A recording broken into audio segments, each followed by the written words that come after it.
வணக்கம் ஈரோடு மக்களே, உங்களெல்லாம் சந்திப்பதில் எனக்கு மிக்க மகிழ்ச்சி. முக்கால்வாசி பேர் நீங்கள் லேண்டில் அங்கே இன்வெஸ்ட் பண்ணுறீங்க. லேண்டில் இன்வெஸ்ட் பண்ணால் என்ன ப்ராப்ளம், எப்படி கோல்டையும் வெள்ளியும் பீட் பண்ணுறது அப்படிங்கிறத பற்றி பேசலாம். 10ஆம் தேதி ஜனவரி மாதம் சனிக்கிழமை அன்னைக்கு ஈவெண்ட் பண்ணலான்னு இருக்கோம். கீழே இருக்கிற லிங்கை கிளிக் பண்ணுங்கள். மற்ற ஊர் மாதிரிலாம் இல்லை, முன்னாடியே முடிஞ்சிடும்னு நினைக்கிறேன். அதனால் வெயிட் பண்ணாமல் டப்புன்னு புக் பண்ணிவிடுங்க. நன்றி, வணக்கம். வணக்கம். மீண்டும் மணிப்பேச்சில் உங்களெல்லாம் சந்திப்பதில் எனக்கு மிக்க மகிழ்ச்சி. இன்றைக்கும் தங்கம் இறங்கியிருக்கு எல்லாமே.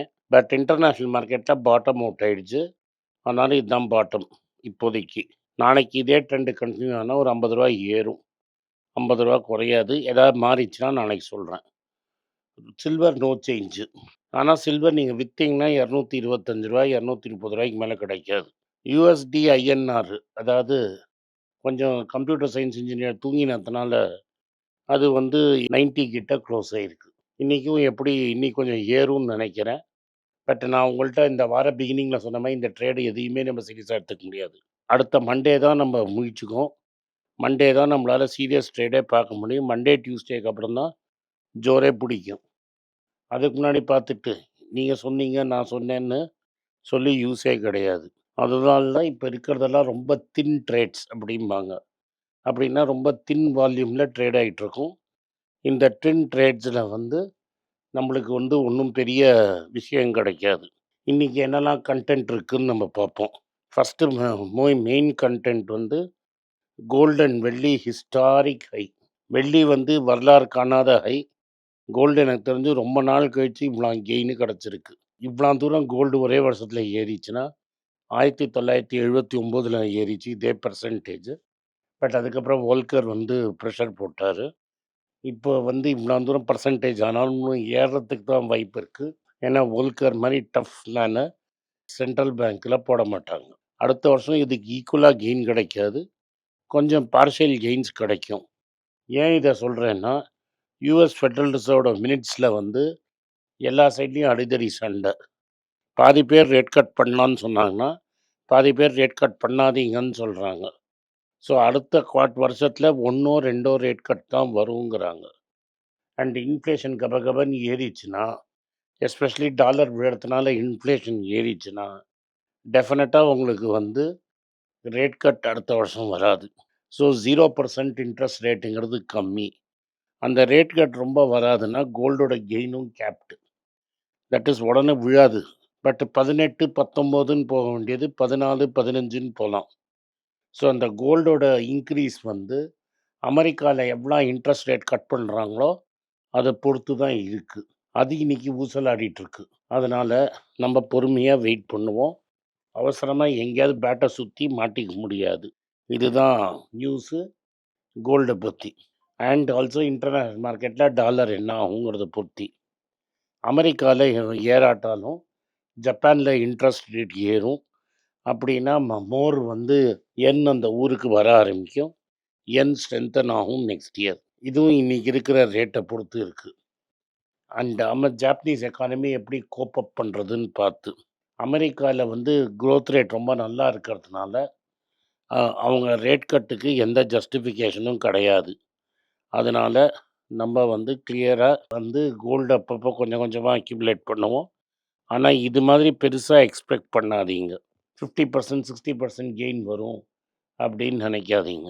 ட்ரம்ப்போட H1B ஃபஸ்ட்டு ரவுண்டில் ட்ரம்ப் ஜெயிச்சிட்டாரு $100,000 ரூலில். இப்போ இது அப்பீல்ஸ் கோர்ட்டுக்கு போகும். அப்பீல்ஸ் கோர்ட்டில் என்ன ஆகுதுன்னு பார்க்கலாம். கடைசி வரைக்கும் அது சுப்ரீம் கோர்ட் வரைக்கும் அது டெஃபினட்டாக அது போகும். நம்மளால் என்ன ஆகும்னு சொல்ல முடியாது. பட் முதல் ரவுண்டு இந்தியன்ஸுக்கு சாதகமாக இல்லை. ரெண்டாவது மெட்டாங்கிற கம்பெனி ஒரு சைனாவில் ஒரு ஏஐ ஸ்டார்ட் அப்பை வாங்கிட்டாங்க. அது மெட்டா வாங்கின கம்பெனி பேர் மேனஸ்ஸு, அதை வாங்கிட்டாங்க. ஸோ பெரிய நியூஸு. ஒரு அமெரிக்கன் கம்பெனி ஒரு சைனீஸ் ஸ்டார்ட் அப்பில் பணத்தை இன்வெஸ்ட் பண்ணியிருக்காங்க. இது அகென்ஸ்ட் ஜியோ பாலிட்டிக்ஸ் போடுது. அதனால தான் இந்த நியூஸ் பேசினேன். ஒரு இடத்துல எலியும் பூர்ண மாதிரி சண்டை போட்டுட்ருக்காங்க. அந்த சமயத்தில் இவர் போய் சைனீஸ் பேக் கம்பெனியை வாங்குறாரு. அடுத்தது என்னென்னா, வார்னர் பிரதர்ஸோட டைரக்டர்ஸ் என்ன பண்ணியிருக்காங்கன்னா, பேரமவுண்ட் பிட்டை ரிஜெக்ட் பண்ணிவிடுங்க அப்படின்னு ஷேர் ஹோல்டர்ஸை சொல்லியிருக்கிறாங்க. அது வந்து ஓட்டுக்கு போகும். அடுத்த வாரம் அது டெஃபினட்டாக டிசைட் ஆகிடும் அப்படிங்கிறது நம்மளுக்கு தெரியும். அதனால் நெக்ஸ்ட் மந்த்து வந்து வார்னர் பிரதர்ஸ் வந்து என்ன பண்ணாங்க அப்படிங்கிறது தெரிஞ்சிடும். அடுத்தது ப்ராக்டர் அண்ட் கேம்பிள் டைடுங்கிற பிராண்டை இந்தியாவில் ஓன் பண்ணுறவங்க.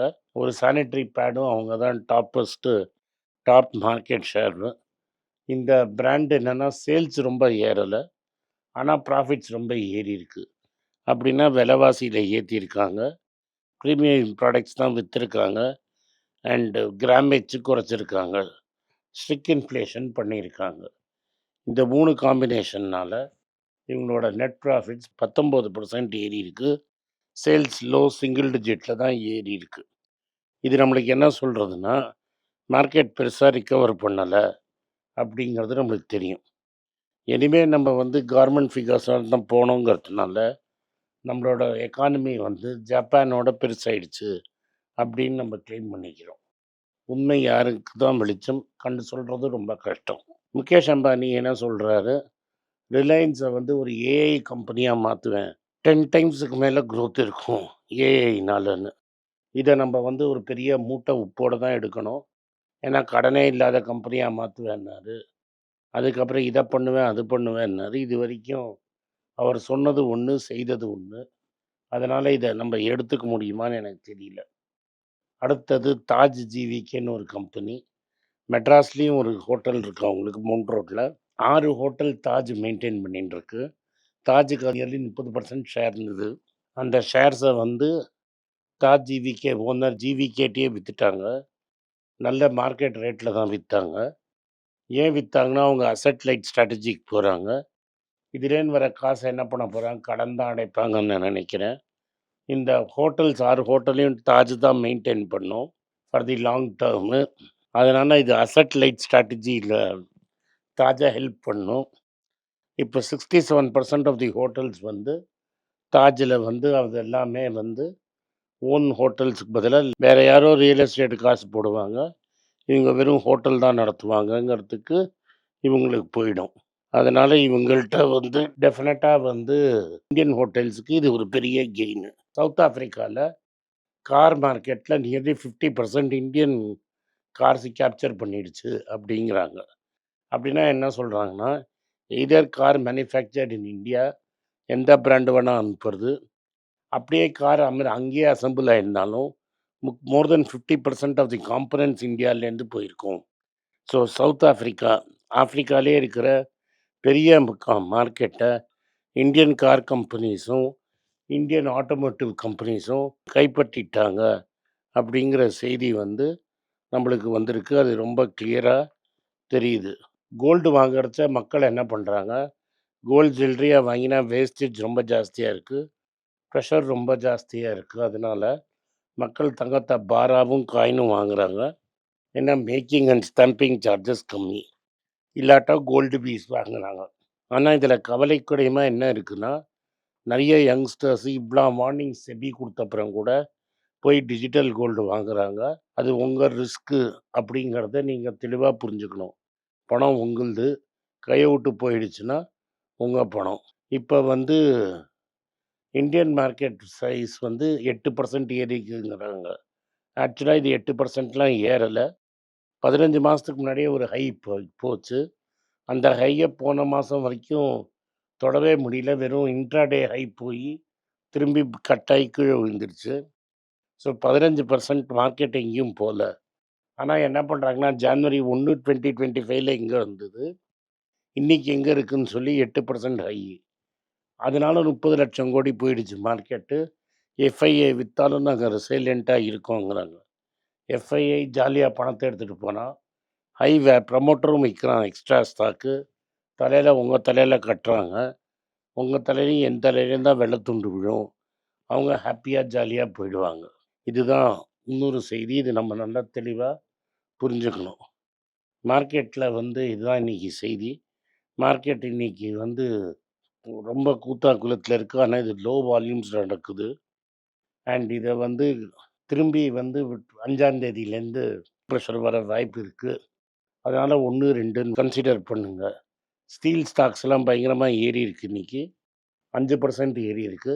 நம்ம கொண்டாடுவோம். நம்ம டாடா ஸ்டீலும் ஏறி இருக்கு. இந்த ஸ்டீல் ஸ்டாக் ஏன் ஏறி இருக்குன்னா, ஸ்டீல் இம்போர்ட் பண்ணுறதுல வந்து கவர்மெண்ட் டேக்ஸ் போட்டிருக்காங்க.